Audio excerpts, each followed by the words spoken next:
যদি আগে জানতাম এই বয়সে আইসা ফ্যামিলির দায়িত্ব নিজের উপরে এসে পড়বো, তাহলে পিছনে যে দিনগুলো আমি নষ্ট করছি হয়তো বা নষ্ট করতাম, কাজে লাগাইনি। যাক, আল্লাপাক যেভাবে রাখছে শুক্রিয়া জানাইতে হইব। আল্লাপাকের ইচ্ছেই সব কিছু হয়েছে।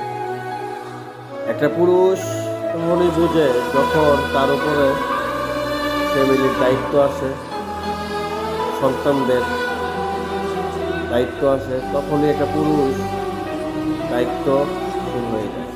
একটা পুরুষ দেখবেন চাইলেই একটা দামি জিনিস পড়তে পারে না, পুরুষ চাইলে একটা ভালো জিনিস খাইতে পারে না, একটা পুরুষ চাইলেই একটা জিনিস পড়তে পারে না। কেন জানেন? তার উপরে ফ্যামিলির দায়িত্ব আছে। আবাই এগুলো বিশেষ করে যারা প্রবাসী তারা বলতে পারবো।